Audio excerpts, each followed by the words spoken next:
bien le bonjour à toutes et à tous et bienvenue pour cette tier list MCU en compagnie de Thomas. Moi-même.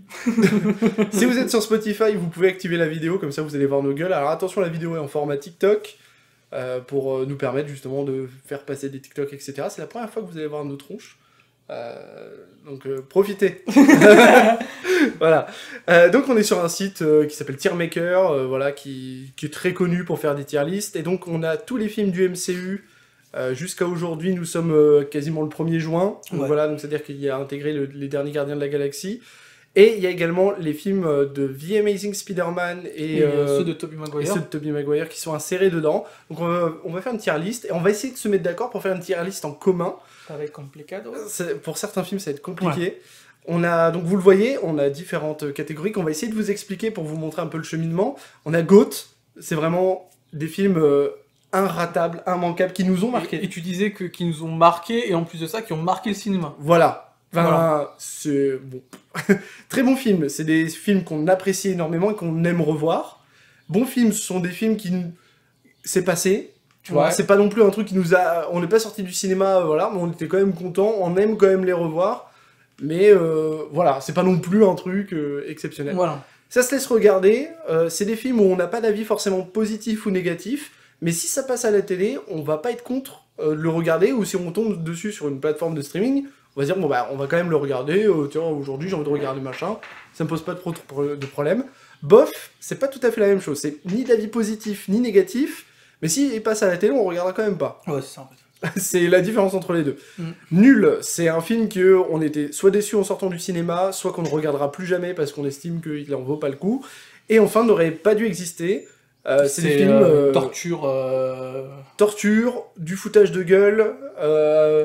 ou des films qui n'apportent rien réellement à l'univers, enfin... Un truc incohérent, genre, voilà. Qui pourrait... Enfin, bref. Le mec...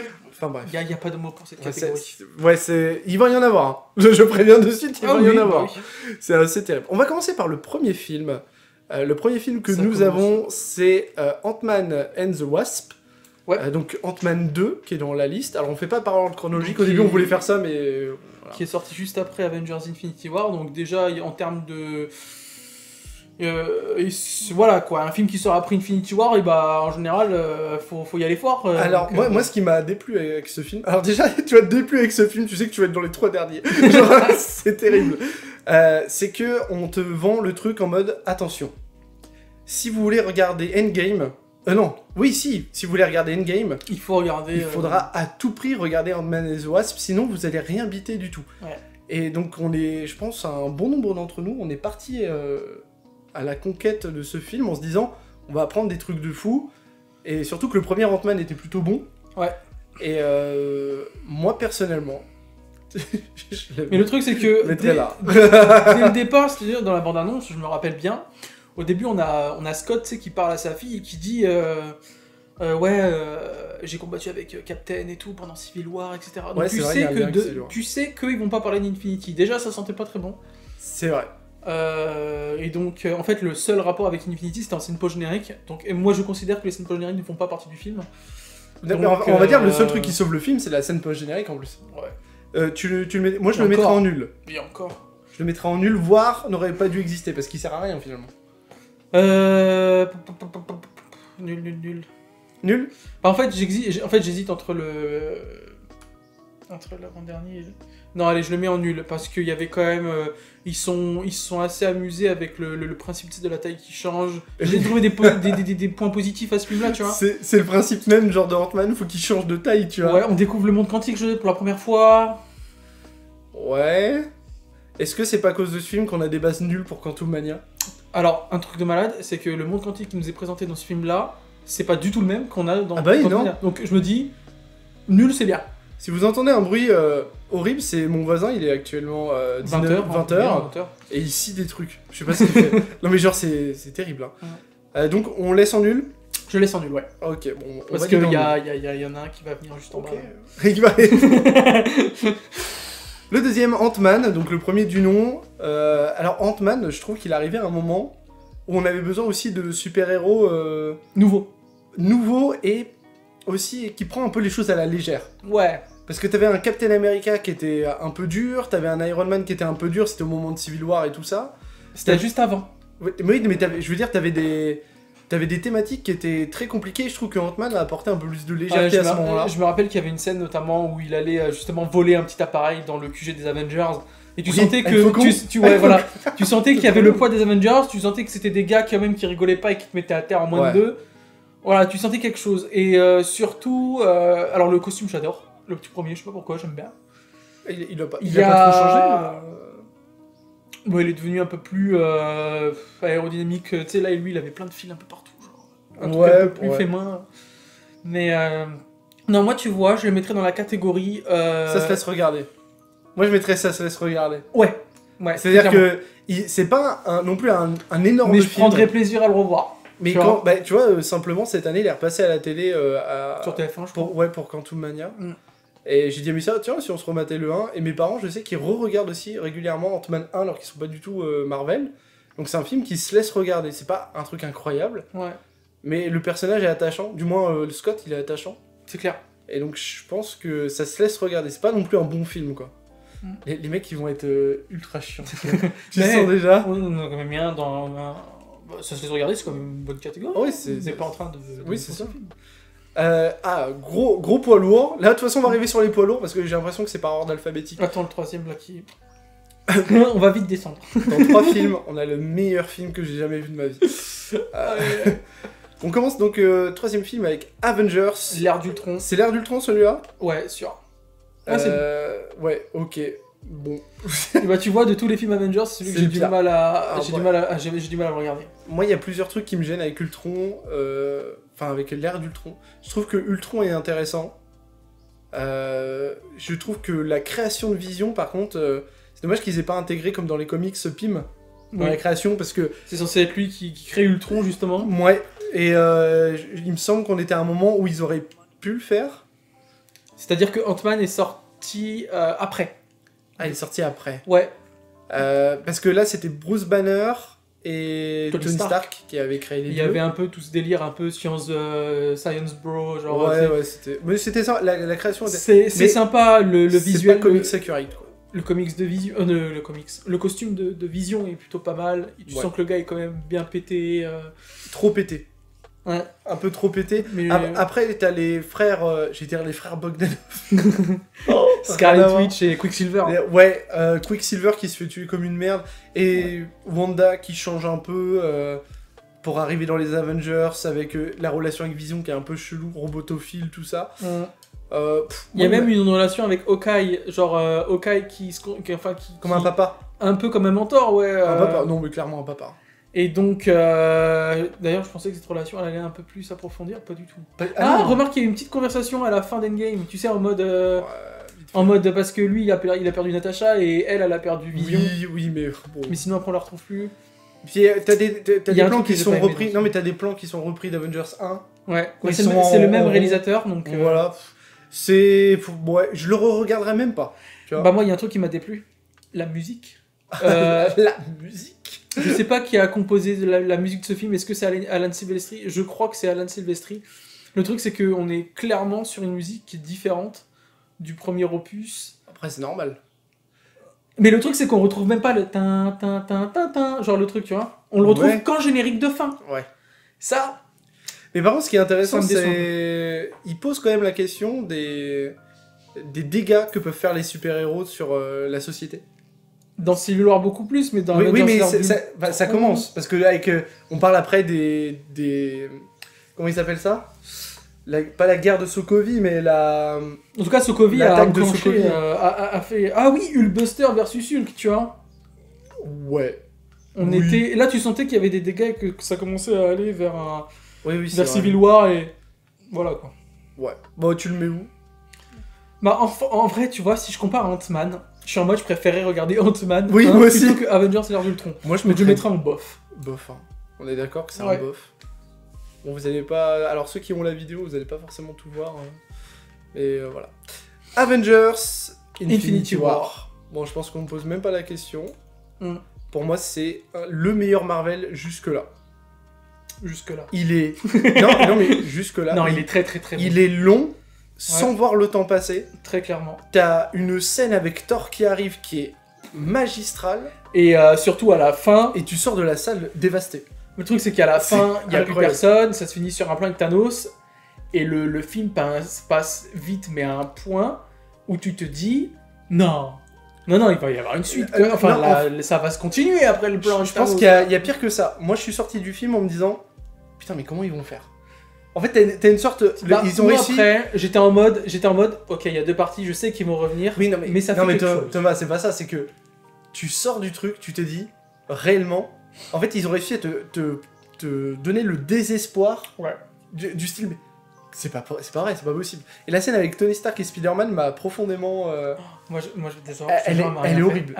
Moi, je la trouve horrible. Genre vraiment, le gamin, je veux pas mourir, j'ai peur de mourir, et hop, il disparaît, c'est horrible. Genre vraiment... Je sais pas, moi en fait, quand j'étais dans la salle de cinéma, j'étais en mode... Je sais pas, j'ai pas ressenti le truc. Par contre, peut-être que j'ai ressenti un truc en regardant après, mais sur le coup, peut-être que j'étais choqué de ce qui se passait pour réagir, tu vois. Puis c'est la première fois que t'as un méchant qui gagne réellement à la fin d'un film et tu ressors où c'est Thanos le grand vainqueur, quoi. Ouais. Moi, la plus grosse surprise de ce film-là, c'était Crâne Rouge. Quand je l'ai vu débarquer. Ouais. Non, alors Crâne Rouge, on pourra en reparler plus tard, mais je trouve que c'est un des super méchants qui a été le moins bien exploité du MCU. Parce qu'il y avait plein de choses à faire avec Iron Man, les armures et tout, et ils l'ont évacué comme ça. Moi, ce qui me fait bizarre, c'est le fait que t'as Captain America qui est sur Terre, il est pas au courant justement que Crâne Rouge, qui est son premier ennemi, mais il est encore vivant là-haut. Bah, c'est normal. Oui, c'est normal, mais tu te dis... il a pas un 6ème sens en se disant « Oh ouais, je sens qu'il y a Crâne Rouge ». T'imagines s'il le savait et tout. Enfin bref. Il le saura jamais en fait. Ouais. Bah peut-être, je sais pas, tu sais, mais normalement il l'a redéposé à la fin de Endgame. Bah il le saura pas. Parce qu'il est pas au contact... Ouais, la pyramide, c'est compliqué. Hein. Il l'aura pas. Et en tout cas, Avengers, enfin, le Infinity War était vraiment incroyable. Et la scène avec Thor, franchement... Et même le début, quand t'as les deux, là, de l'Ordre Noir, là, D'ailleurs, il a la voix du mentaliste, celui qui fait le doubleur, là, celui qui a pas de nez, qui se fait traiter de Voldemort. Voilà. Lui, et comment il s'appelle, quel obsidian... je sais plus comment il s'appelle. L'autre, le gros, là. Et bah dans cette scène-là, sur une noire, je bégaye. Cette scène-là dans New York, je savais pas du tout que Spider-Man allait les rejoindre. J'avais pas été spoilé de ça et j'ai trouvé ça sympa de revoir Spider-Man combattre avec eux. Ça a un peu plus de sens que des films solo où il se passe des trucs cataclysmiques et il y a pas de héros qui arrivent, tu vois. Ouais. Et c'est là où les films Avengers sont forts, parce que ça donne du sens aussi à certains trucs. On a un rythme incroyable. Tu passes de l'un à l'autre des gardiens, ce qui est compliqué, hein, de passer d'un truc ultra sérieux à et avec la musique qui arrive des gardiens. Ouais, mais ça passe bien. Et puis les gardiens étaient vraiment... Tout le monde adorait les gardiens à ce moment. Ah, mais tout. On passe... Mets-le sans rien dire, s'il te plaît. Mets-le, on sait dans quelle catégorie. Captain Marvel. Alors, je crois que c'est le plus gros vol au cinéma que j'ai pu avoir de la part du MCU. En mode, il y a une héroïne qui va vraiment changer de game, qui va arriver, et franchement, faut que vous alliez voir son origin story, sinon ça va être chaud. Et c'est un peu le même discours qu'on a eu que pour Ant-Man, en fait. Et tu te rends compte que la meuf, soi-disant gardienne galactique, je sais pas quoi, elle s'occupe de toutes les planètes sauf la Terre. Parce que pourquoi elle n'est pas venue au moment de New York? Tu vois, ça pose des questions comme ça. Pourquoi elle n'est pas venue au moment de New York? Soi-disant, elle était occupée à quoi? On ne sait pas. Même War Machine, il fait une vanne dessus en mode... Mais oui. Bon, excuse-nous. Ouais, c'est ça. Mode, tu vois. Mais le truc, c'est que, ok, il y en a qui vont nous dire, ouais, mais elle avait un implant, en fait, qui fait qu'en fait, ses pouvoirs, ils étaient plutôt contrôlés, qu'elle n'arrivait pas à se libérer. Ok. Mais quand tu regardes le film, d'accord, on est dans une origin story où on essaye un peu de découvrir d'où ses pouvoirs ils viennent, mais le côté cosmique, je l'ai pas. On est sur Terre. Kira qui arrive en mode... Bonjour, c'est moi. Mais elle est scandalisée aussi, c'est bon. Elle est scandalisée. Le truc, c'est qu'on est sur une Terre de Skrull au début, et après on est sur Terre cosmique, tu vois. Il y a un problème, en plus avec Captain Marvel, il y a un vrai problème, c'est la gestion des Skrulls dans le MCU. Parce que ça me dérange pas qu'ils soient gentils, les Skrulls. Mais ils sont pas gentils, les Skrulls. Non, ils sont pas gentils, mais ça me dérange pas qu'ils soient gentils dans le film. Il y a un côté touchant. Alors, non, mais c'est pas ça, c'est que si t'as le projet, parce qu'ils avaient le projet de faire Secret War, tu peux pas mettre des Skrulls gentils. Secret Invasion, tu veux dire Secret Invasion, ouais. Mais je pense que dans Secret Invasion, tu vas voir qu'il y a des Skrulls gentils et des Skrulls qui ne le sont pas. Bah non. Mais malheureusement, ce sera ça, je te le dis. Ah ouais, mais c'est catastrophique. Oh, ça m'énerve déjà. Bon, voilà. Captain America et le Soldat de l'hiver, ou le First Avenger, là. Très bon film. Non, c'est le Soldat de l'hiver. Oui, le Soldat de l'hiver, donc ouais, avec... Soldat de l'hiver avec... c'est le film juste après, si je me trompe pas, Avengers 1. Oui, tout à fait, c'était la deuxième phase. C'était le premier film de la deuxième phase. Mettez en commentaire si je me gourre, mais je crois que c'est celui juste après. Ouais. Alors, mais en tout cas, voilà, moi, très bon film.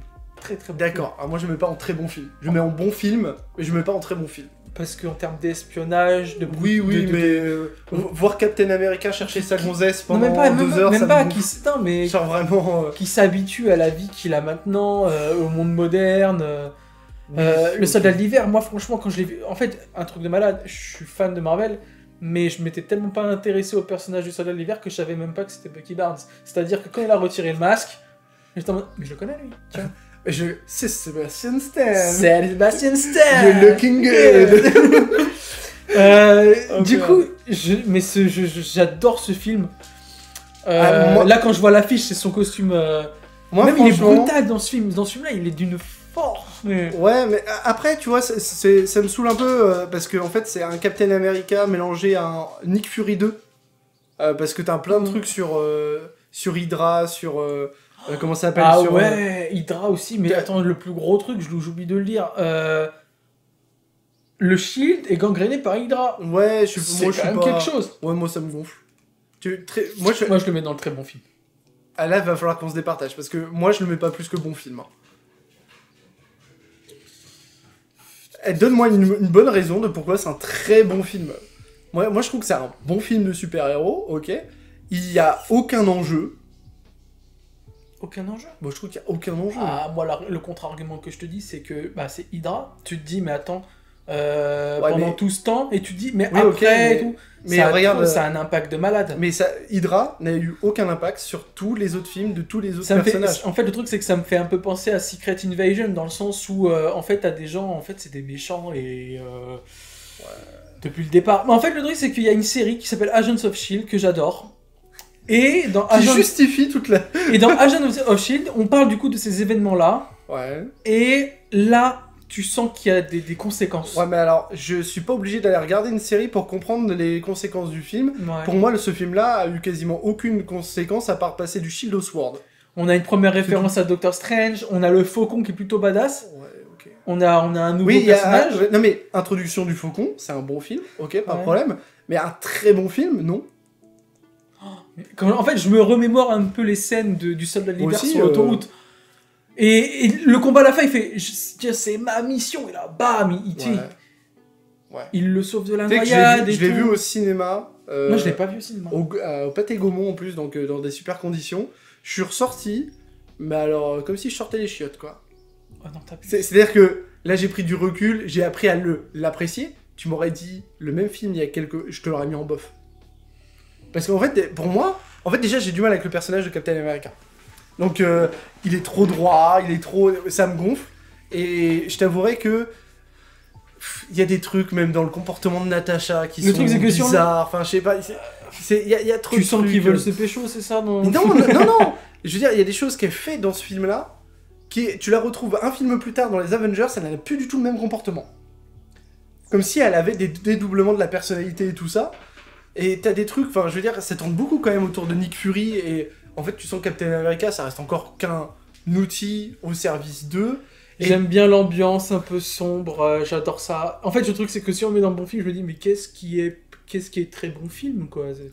Plein d'autres. Doctor Strange est un très bon film. Doctor Strange, je peux pas le mettre au-dessus de...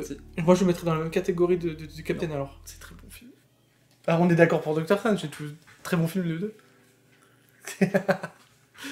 Ah, le fait de le voir dans mon film, je suis... Allez, je fais une concession. Ouais. Bah, c'est-à-dire que tu vas devoir... Et je suis persuadé que la majorité des gens le mettraient dans très bon film. Allez-y. Voire dans GOAT, hein. Il y en a qui le considèrent comme GOAT. Non, c'est pas un GOAT. Non, mais là... J'ai vu beaucoup de tier list de personnes et... Alors, là, peut-être qu'on va se friter, mais il va falloir faire un choix.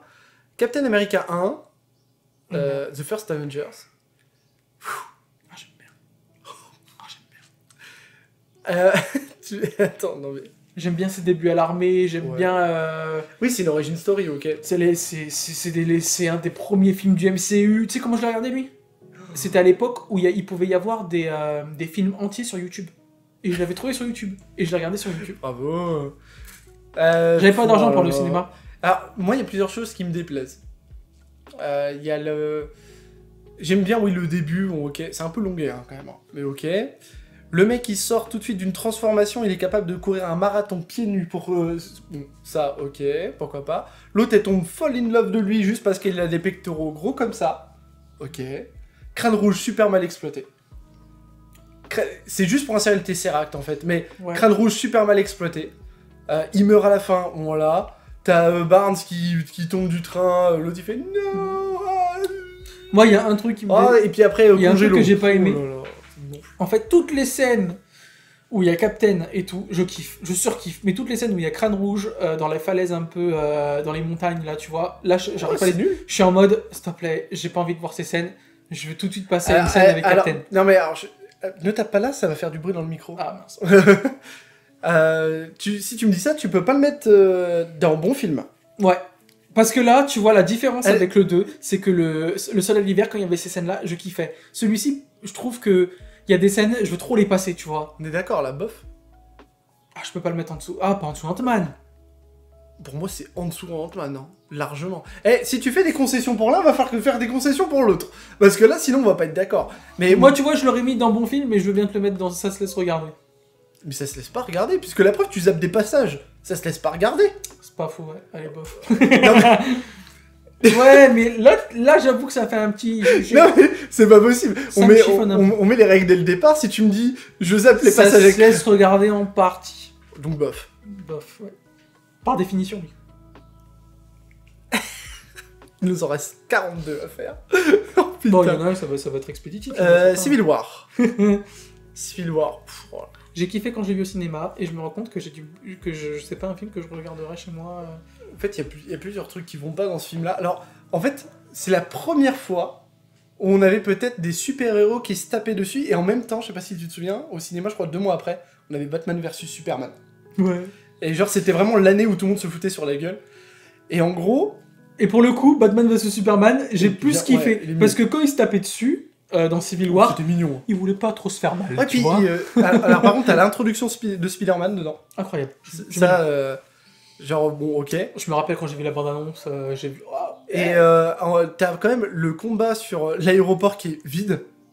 Ils l'ont évacué, ouais, mais ouais. Non mais c'est catastrophique. Enfin, je veux dire, je sais pas, ça va pas.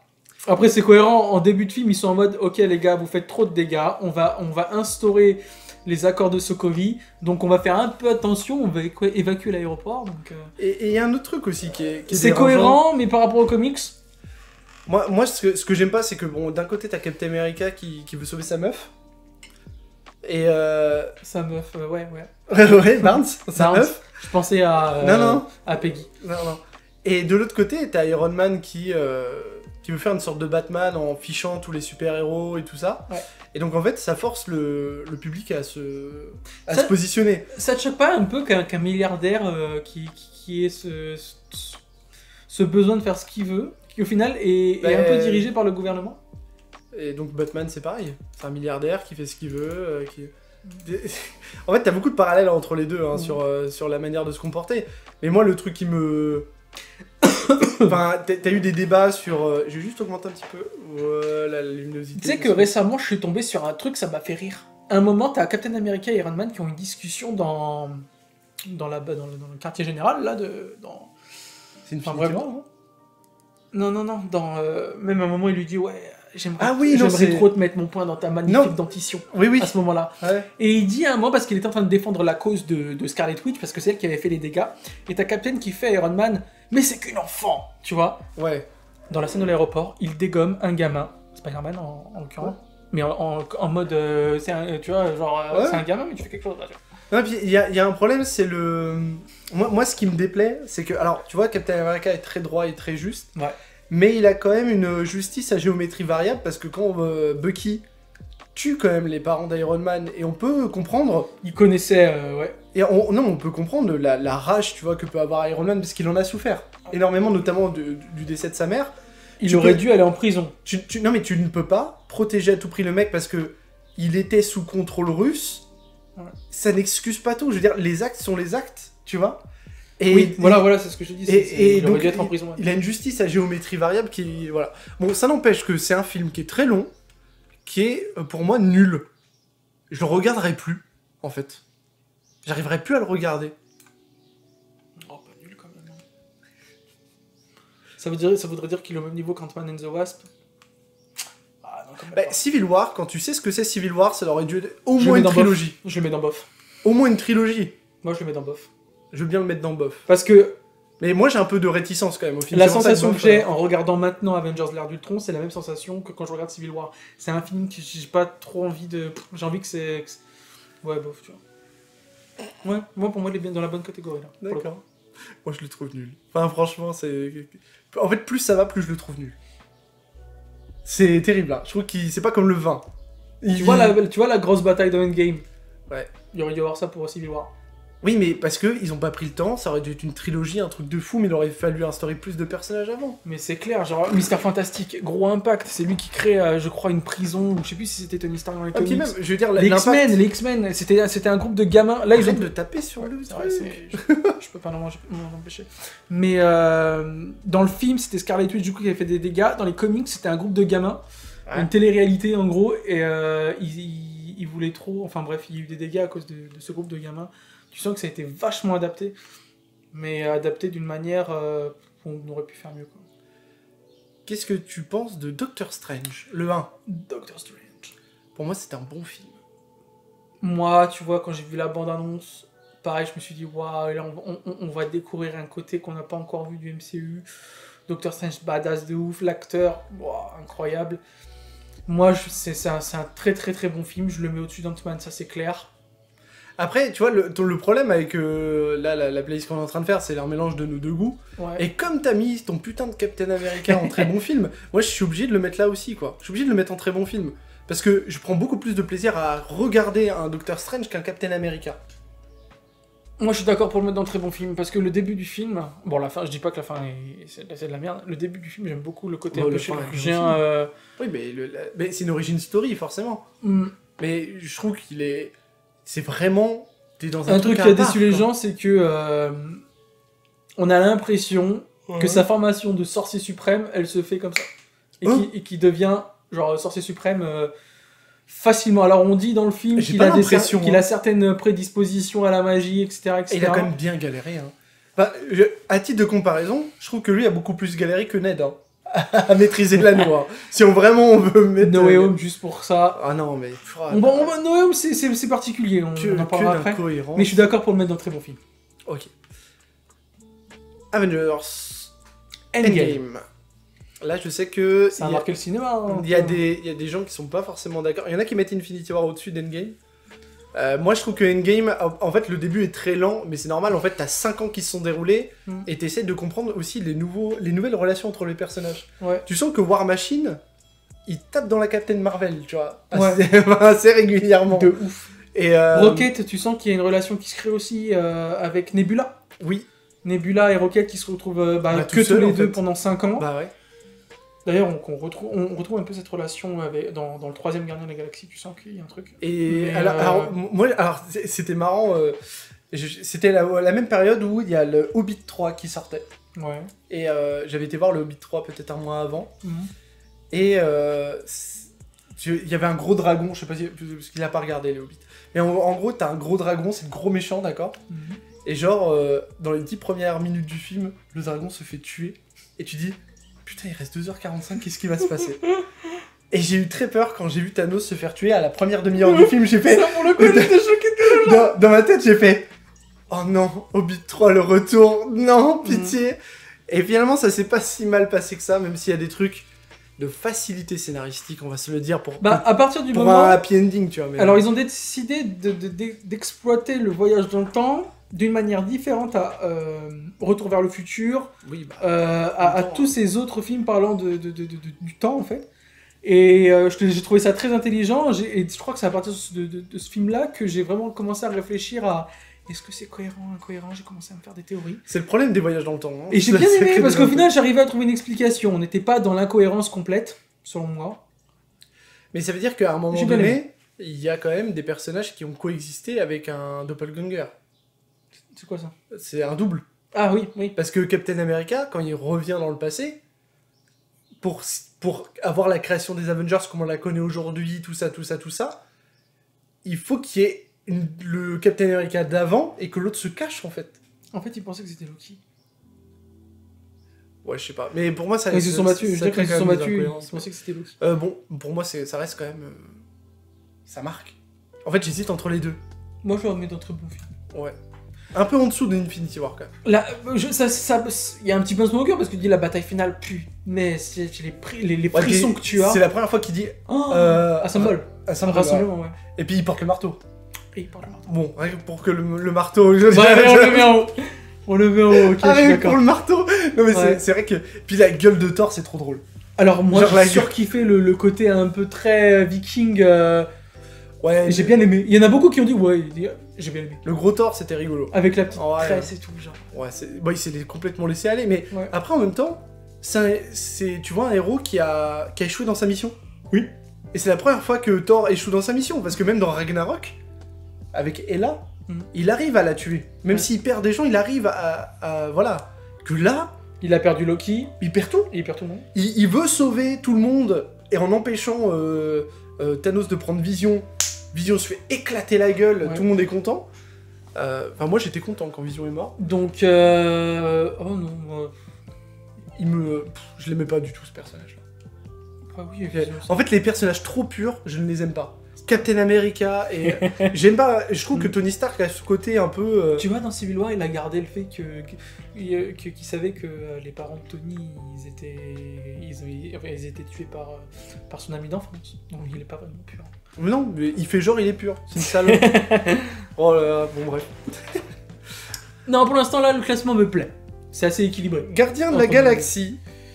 Le premier. Le premier. Pour moi, c'est un très bon film minimum. Minimum, je suis d'accord. Très bon film. Alors, on va le mettre en très bon film minimum. Je le mets dans GOAT. Je sais pourquoi. Alors, moi, c'est facile. Il y a une scène, la bande-son incroyable. Que ce soit, attention, la bande-son par les artistes, donc, ou la bande-son par le compositeur. La scène d'intro, elle est incroyable. Oui. Et la scène de fin, où il regarde, tu sais, où il se lie à la pierre du pouvoir, et là, il rien fait. Nous sommes les gardiens de la galaxie. Là, c'est vrai. Pur moment d'épicness. Et il y a beaucoup de gens qui ont posé des questions à ce moment-là. C'est des enfants qui sont en train de se faire tuer, je crois, maltraités. Ce qui est bien aussi, c'est que tu vois, tout le monde disait oui, mais c'est pas possible qu'ils maintiennent la pierre d'infinité. Et tu te rends mais tu te rends compte que Star-Lord est le fils d'Ego, qui est une sorte de dieu, et ça donne du sens. Il y a des gamins qui hurlent à la mort. Ça me fait stresser, genre. Moi aussi, ça me fait stresser. J'aime pas, ça se fait que devant, ils demandent de l'aide et tout, genre. Non, mais faut mourir. Kirakiaba. C'est une catastrophe, ce podcast. Je suis désolé pour ceux qui vont écouter, mais là, on est sur... Vous vivez en direct avec nous, ce bordel qui est mon quartier. Très bon film. En fait, j'ai du mal à le mettre en GOAT. Bah, si. Tu sais pourquoi on va le mettre en GOAT? Parce que c'est à cause de lui qu'on a un Marvel aussi mauvais aujourd'hui. Parce qu'il a été tellement bon. Ils ont voulu copier. Qu'ils ont voulu recopier, mais de manière débile, en mettant de l'humour partout. Alors ça fonctionnait au début, mais inégalable, en fait. Donc c'est pour ça. C'est le GOAT, il a foutu la merde. Comme tous les GOAT. Les Gardiens de la Galaxie, volume 2. Alors, avec du recul, je trouve qu'il est pas... Au début, on était en mode, ouais, il est en dessous des Gardiens. Mais c'est parce que les Gardiens 1 nous ont quand même bien marqué. Ouais, donc il est en dessous. Mais quand tu vois Ego, le combat à la fin avec la grosse planète... J'aime bien. Le seul truc que je retiens de ces gardiens... Bah tu vois, ce sera un bon film. Je s'appelle Groot. Je s'appelle Groot. Je s'appelle Groot. Non, pas celui-là. Je retiens que la ça. Scène où il fait, hey, demande à Nebula si elle a de l'adhésif. Eh, non, Drax, t'as de l'adhésif. Non, franchement... Je le mets dans bon film. Non, ça se laisse regarder. C'est mon dernier mot. C'est pas au-dessus d'Ant-Man, c'est pas en dessous non plus. Attends, je réfléchis un peu... Non. D'accord, ça se laisse regarder. Non, c'est vraiment... D'accord. Ah, là, on va arriver sur des trucs...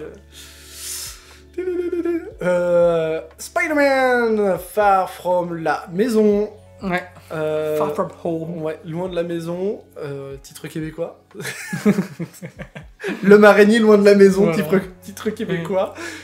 Bon, alors, je me souviens, on a été le voir ensemble. Ouais, en nice. Et on avait adoré les effets de Mysterio. Mysterio, incroyable. Et moi, ça m'a fait replonger dans mon enfance de Spider-Man 1, où Mysterio était le grand méchant à la fin.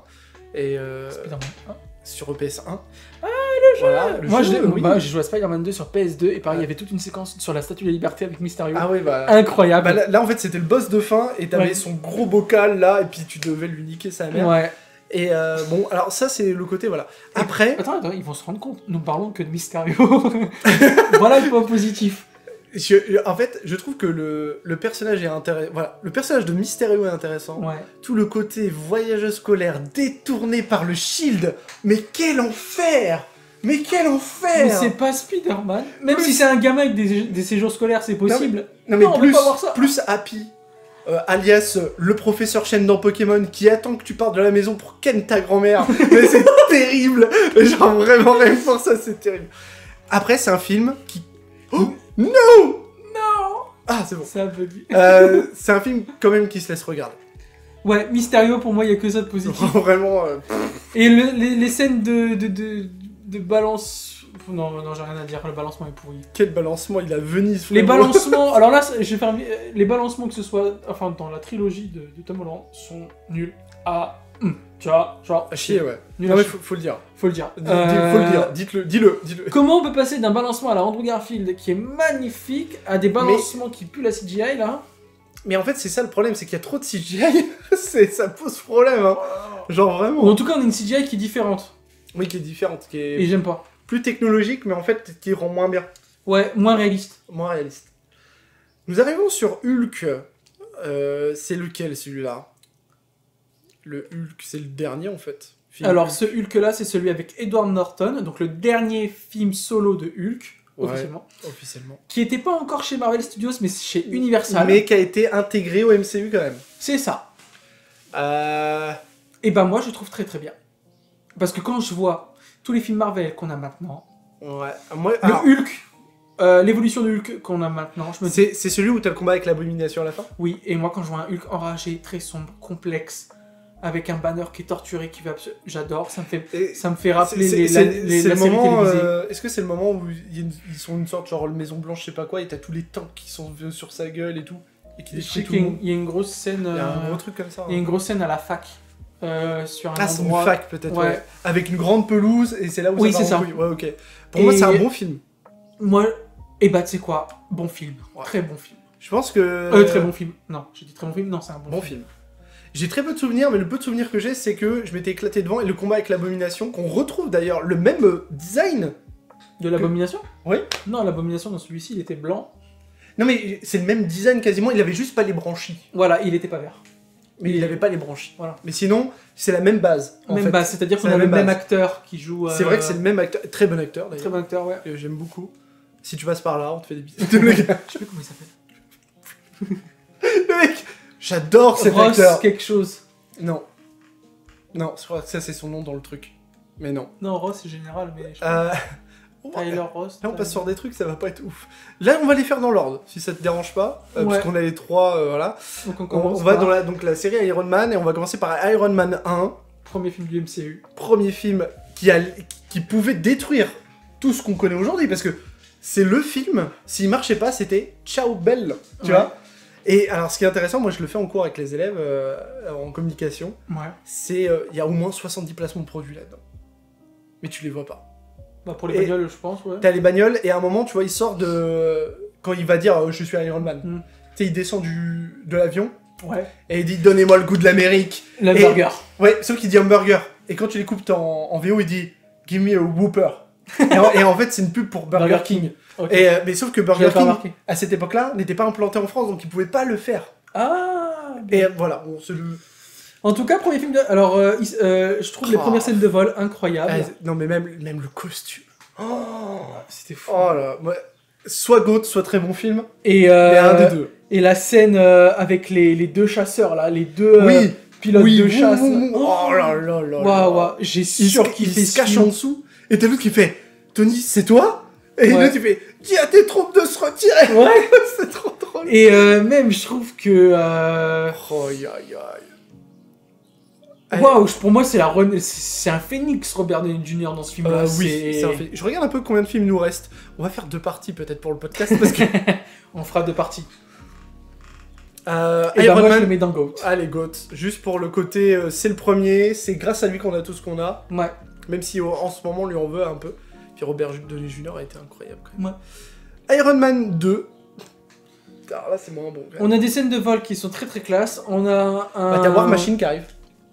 War Machine, oui. T'as War Machine qui on arrive. a la fameuse scène que je trouve culte avec la valise au circuit de Monaco, là. Ouais. Que j'aime beaucoup. Après, le méchant est oubliable. À fond. À fond, oui. Enfin, il est oubliable. Après, on a Justin Hammer, qui est très connu dans les comics. Oui, ok. Qui est censé être un rival de Tony Stark, milliardaire, qui veut faire pareil que lui, mais c'est de la merde ce qu'il fait. C'est pas faux. J'aimerais bien d'ailleurs qu'il revienne dans le MCU. Je pense que ça serait intéressant et important qu'il revienne parce que c'est lui qui fournit des armures notamment. Là, il est en prison, je me dis, il peut sortir de prison. Moi, j'aime beaucoup. Et surtout, je trouve ça cohérent qu'on parle un peu du fait que Tony soit malade. Il a quand même un truc dans la poitrine. C'est pas faux. Après, je trouve que c'est plus... Non, c'est plutôt dans le 3 qu'on en parle, où il fait l'opération. Ouais. C'est dans le 3 où on fait l'opération. Bah moi, je le mets dans le ça se laisse regarder. Je vais pas aller à l'encontre. Ça se laisse regarder. Ouais. Iron Man 3. Alors, Iron Man 3, j'ai un truc particulier avec ce film-là, où j'étais super fan du MCU et tout, à ce moment-là. J'étais un peu comme Thomas. J'étais... Et j'avais adoré le truc, j'avais trouvé que... le truc post-trauma après New York, c'était incroyable. Ouais. Le gamin qui l'aide un petit peu à se remettre debout et tout. Et à reprendre en gros le lead pour redevenir le Iron Man qu'il était. Le problème. 2 problèmes majeurs. Le mandarin, ouais. Putain, le mandarin. Comment on peut louper un truc pareil, même si Shang-Chi essaye de rattraper le truc en mode « Oui, mais c'était un méchant qu'on avait mis là !» Le truc, c'est qu'on nous l'a fait 2 fois. C'est-à-dire qu'au début, on nous fait « Ouais, c'est un acteur. » Pour l'acteur qui est très connu et qui est très très bon là, je ne sais plus comment il s'appelle. Kings... Ah, c'est un truc comme ça. Quelque chose comme ça. Wow. Il nous fait ouais, c'est un acteur. Et juste après, t'as Aldrich Killian, qui drague d'ailleurs Pepper Potts à la fin, qui fait c'est moi le mandarin. Et en fait, il s'agit encore une fois d'une mascarade. C'est aussi un gars qui se fait passer pour un mandarin, mais c'est pas lui. À 2 fois, on nous a dit c'est le mandarin, mais c'est pas lui. Ouais, c'était un peu chiant. Et finalement, le vrai mandarin, c'est le père de Shang-Chi. C'est le père de Shang-Chi, ouais. Mais il ressemble pas du tout au mandarin qu'on peut voir avec la grosse armure. Mais très stylé quand même. Non, oui, dans Shang-Chi, il est très stylé quand même. Par contre, le mandarin, enfin, je veux dire, qu'on a eu dans Iron Man, il était pitoyable. Je pense qu'on aurait pu faire autre chose. Et le truc avec les hommes flambeaux là, qui crament avec. Extremis. Non, Extremis pour le coup, c'est très très bien. J'ai bien aimé. C'est. Pepper, c'est très connu Extremis. Oui, non, mais moi je trouve ça oubliable quand même. C'est meilleur qu'Iron Man 2. C'est très fun. Je trouve que c'est un Iron Man très fun. Bon film. Bon film. Bon film. Il y en a qui vont nous insulter, je sais pas pourquoi. Pareil, on voit ce que vous voulez dans les commentaires, on s'en fout.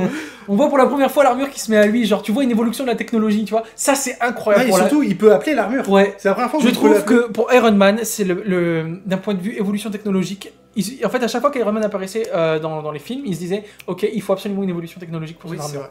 Et je trouve que ça a été parfait. On a nanotech. Ça n'a pas été trop loin. Et puis à chaque fois que tu le vois, même dans Infinity War et tout, il a des nouvelles technologies, tu sens qu'il est tout le temps dessus en fait. Ouais. C'est assez incroyable. Non, j'ai beaucoup aimé. Thomas, je te propose qu'on s'arrête là pour le podcast, pour cette première partie. Donc c'est la première partie de la tier list. On a fait à peu près une quinzaine de films. Ah non, ça fait déjà 45 minutes et on n'a pas envie non plus de vous faire un podcast de... Ouais. Il y aura une seconde partie qui sera peut-être un peu plus courte parce qu'il y a des films qui sont un peu plus faciles, on va dire, à dégager. Dites-nous ce que vous pensez en tout cas sur le podcast, mettez les 5 étoiles et tout ça. On est désolé encore pour les bruits de Kira, pour le voisin qui fait la tronçonneuse, ou les gamins qui étaient en train de mourir dehors. On va aller boire un coup d'eau, si ça te dérange pas aussi, parce que là, il fait actuellement 25 degrés dans la pièce, on dirait pas, mais comme c'est sous les combes, ça chauffe. Plus la lumière. Plus la lumière, c'est terrible. Que vous voyez là. En tout cas, vous allez retrouver la deuxième partie du podcast quelques jours, voire max une semaine et demie après celui-ci. Ouais. Merci encore de nous écouter. Vous nous écoutez, vous êtes de plus en plus nombreux, c'est super cool. Des bisous à tous. Et puis, la suite arrive. À la prochaine. La suite arrive.